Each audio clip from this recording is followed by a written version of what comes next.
Shohei Ohtani removes his jersey on field, then two Marlins players get caught cheating. There's a moment in sports that stops everything. Not just the game, everything. The crowd goes quiet, the broadcasters lose their words. 40,000 people inside a stadium collectively hold their breath, and millions more watching at home freeze with their remote in hand. What happened at Dodger Stadium on that night was not just a baseball story. It was the kind of story that cuts across every sport, every team, every fan base, because at its core it was about character. About what a man does when someone publicly accuses him of something he did not do, and what that same accuser has to face when the truth comes out in the most brutal, most public, most humiliating way imaginable. This is the full story, from the first pitch to the press conference, from the accusation to the jersey, from the screaming to the silence. And before we get into it, right here at Hoop Action TV, we are on the edge of hitting 1,500 subscribers. If you are watching this and you have not subscribed yet, do it right now. Hit the like button, drop a comment, and share this video with someone who loves real sports stories. We are almost there, and your support is what keeps this channel going. Now back to the story, because it only gets more unbelievable from here. This was not a neutral matchup. By the time the Dodgers and the Miami Marlins took the field that evening, there had already been weeks of low-level friction building between these two rosters. Not the kind that makes headlines on its own, but the kind that accumulates quietly and waits for the right moment to detonate. Skip McCullough, the Marlins manager, had already set a tone that was unusual even before the first pitch. His pre-game press conference carried a sharpness that reporters in that room noticed immediately. He was not relaxed, he was not measured. He specifically called out Shohei Ohtani by name, and that alone was enough to make anyone paying attention understand that McCullough had walked into that stadium already carrying something with him. On the other side of the field, Dave Roberts, the Dodgers manager, was doing exactly what he always does, staying calm, staying professional, staying completely focused on the baseball. The contrast between the two managers before a single pitch had been thrown was already visible. And then there was Ohtani himself. At this point in the season, Shohei Ohtani was not just having a good year. He was in the middle of one of the most historically significant individual performances that modern professional baseball had ever witnessed. The numbers he was producing, both at the plate and in what he was doing for his team, were placing him in conversations that players spend entire careers trying to be included in. The league was buzzing with elite energy on every level. Aaron Judge had just homered in 3 consecutive games, according to MLB on X, the kind of streak that reminds every fan why October baseball exists. The entire sport was at an electric high point, and Dodger Stadium that night, packed with 40,000 fans, both sides wound tight, was the perfect venue for something unforgettable. Nobody walking into Dodger Stadium that night could have predicted what the 9th inning would bring. For 8 innings, this game delivered exactly what a high-stakes matchup between two disciplined rosters is supposed to deliver. Both pitching staffs were locked in. Both lineups were fighting for every run. The score stayed close, neither team blinked, neither side gave the other an inch they did not have to give. That is the kind of baseball that does not need drama to be compelling. It earns attention through quality, through execution, through the simple fact that both teams were playing like the game mattered completely. Every at-bat in the middle innings carried weight. Every out felt important. The stadium crowd stayed engaged not because of anything chaotic, but because the baseball itself was that good. But there is something about a close game in the late innings that changes the atmosphere inside a stadium. The tension stops being about excitement and starts being about pressure, real pressure, the kind that tightens shoulders and shortens breaths. And as the game moved into the top of the 9th inning, that pressure had been building for nearly 3 hours. The Dodgers held a narrow lead. The Marlins were running out of outs, and the stage was set for one moment to define the entire evening. This is the kind of game where one moment changes everything.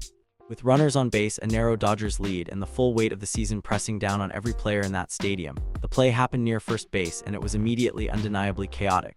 It was the kind of play that happens fast, gets seen from 12 different angles simultaneously, and still somehow manages to look different depending on where you were standing.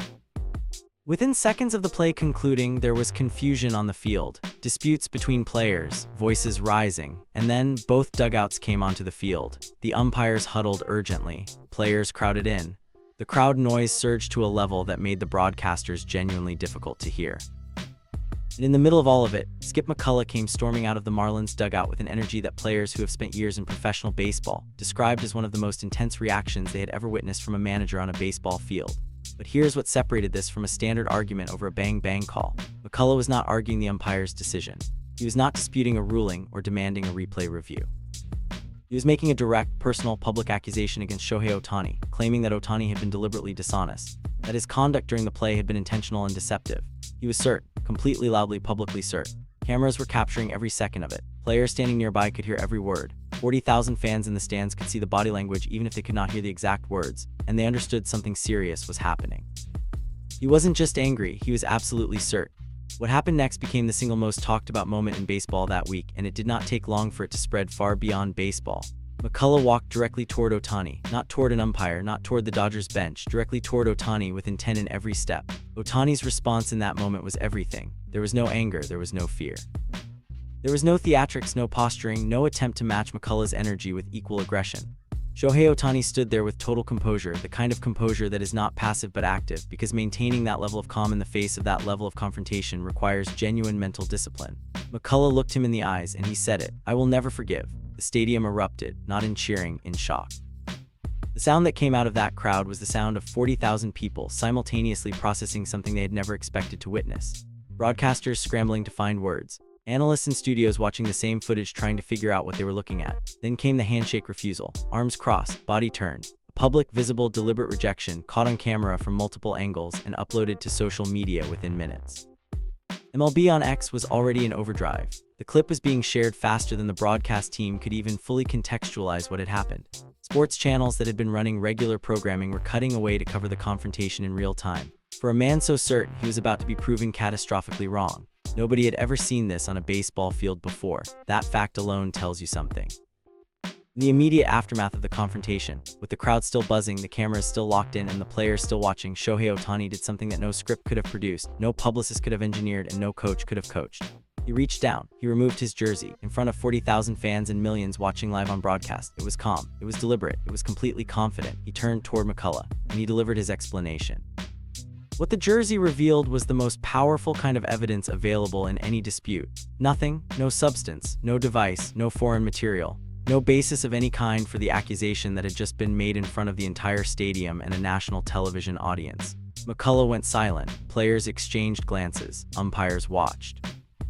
The broadcasters had nothing to say for several seconds, and in live sports television, several seconds of silence means something significant just happened. The crowd, which had been so loud moments before, went completely quiet, because they understood in real time what they were watching. They were watching a man who had been publicly accused of dishonesty demonstrate, physically, visibly, without a single word needed, that the accusation was completely without foundation. For a man who had been so loud, the silence was deafening. This wasn't just innocence, this was a masterclass. While the confrontation was still dominating every broadcast desk and every social media timeline, MLB officials were already moving. Camera footage had been pulled.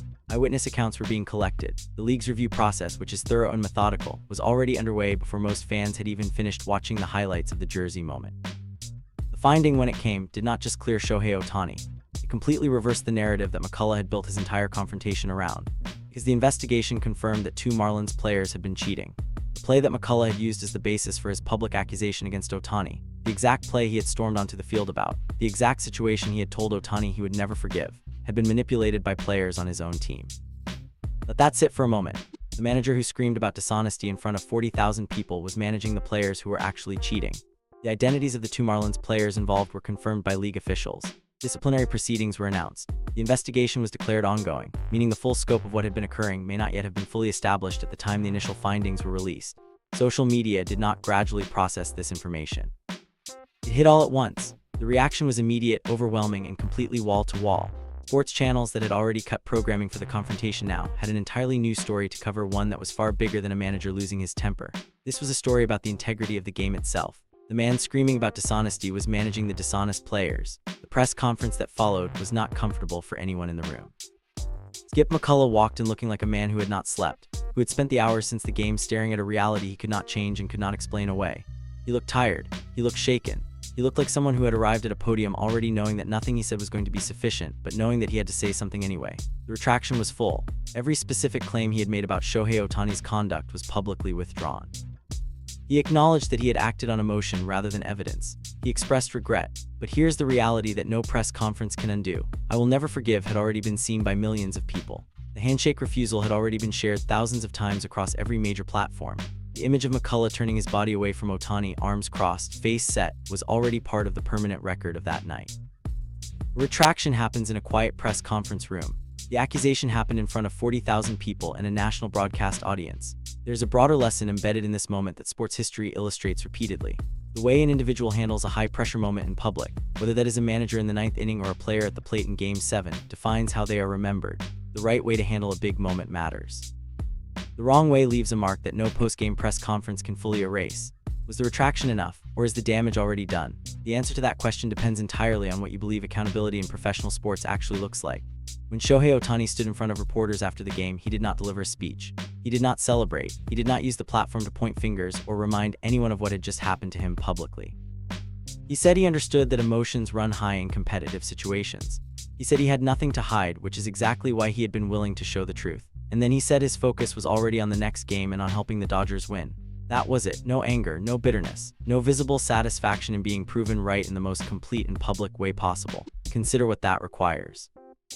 A man had looked Ohtani in the eyes and said he would never forgive him in front of his teammates, his opponents, 40,000 fans, and a national television audience. That same man had refused to shake his hand, had accused him of deliberate deception, and within hours, the entire basis of that accusation had been demolished by the league's own investigation, revealing that it was McCullough's own players who had been cheating. Most people, most competitors at the highest level of professional sport would have had something to say about that, would have allowed themselves at least a moment of visible satisfaction. Ohtani gave nothing, because to him there was nothing to say that the facts had not already said more clearly than any words could. This connects directly to what separates the truly elite from everyone else in professional sport. Aaron Judge hitting home runs in 3 consecutive games is elite performance, responding to pressure with production, not drama. The athletes who reach and sustain the highest levels of competition share a characteristic. They do not let external chaos alter their internal state.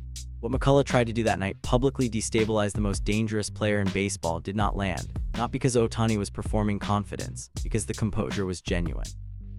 Quiet, unshakable confidence, that's it, that's the whole thing. There is a reason this story traveled beyond baseball. It landed in basketball conversations. It showed up in football timelines. Athletes and commentators across every major sport were talking about it because the core of it is not specific to any one game. In an era where every moment on a professional sports field is captured, uploaded, analyzed, and shared within minutes, the way athletes and coaches conduct themselves under pressure has never been more visible or more permanent. McCullough's "I will never forgive" moment existed as a viral clip before the game was even over. The handshake refusal was already a meme format before the final out was recorded. That level of exposure cuts both ways. It made Ohtani's composure more visible than it would have been in any previous era of the sport. The jersey moment, that single, deliberate, calm act of transparency, reached an audience that extended far past the 40,000 in that stadium. It was seen by millions, and the investigation findings that followed gave the entire sequence a narrative arc that no screenwriter could have produced more effectively.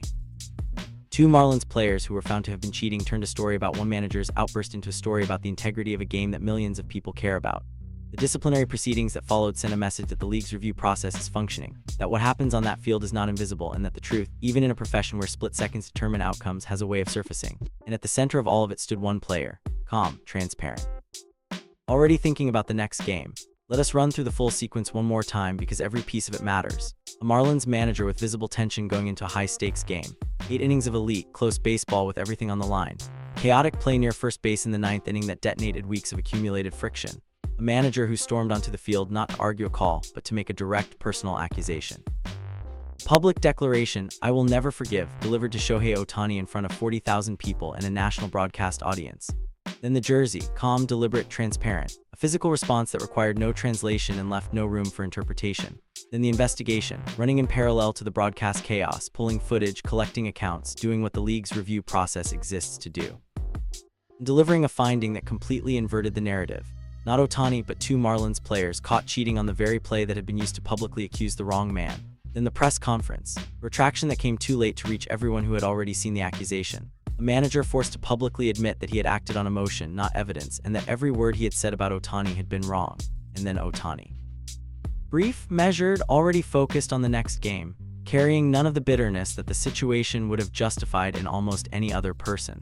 Shohei Ohtani is not simply having a good baseball season. He is operating at a level that forces the sport to expand the vocabulary it uses to describe individual performance. The historical context surrounding his numbers, his consistency, and what he does for the Dodgers on a daily basis places him in a category that gets discussed very carefully, because the comparisons available are limited. What the 9th inning incident added to that picture was not athletic, it was personal. It showed in the most public setting available who this person is when someone tries to take something from him that he did not deserve to have taken. It showed his response to injustice, not with aggression, not with performance, but with transparency, with the simple act of removing a jersey and letting the truth speak for itself. In professional sport at the highest level, character is tested constantly. The pressure is designed to expose weakness. What was exposed at Dodger Stadium that night was not weakness, not from Ohtani, from the person who came after him. That separation between the man who screamed, "I will never forgive," and the man who stood there silently, removed his jersey, and waited for the truth to arrive, is the reason this story spread to every corner of the sports world. Because it is not really about baseball. It is about what it looks like when someone is exactly who they claim to be. If you made it this far, you already know this channel covers real sports stories the way they deserve to be covered. Every angle, every fact, every detail. We are closing in on 1,500 subscribers right here at Hoop Action TV, and every single one of you watching right now is part of getting us there. Hit subscribe, hit the like button, share this video with someone who needs to hear this story. And now here is what we want to know from you in the comments. Was McCullough's retraction enough, or is the damage already done? Drop your answer below. And while you're at it, do you think Ohtani's response was the right move, or should he have said more after everything McCullough put him through publicly? Let us know. If you enjoy real sports breakdowns like this, you'll like what's coming next.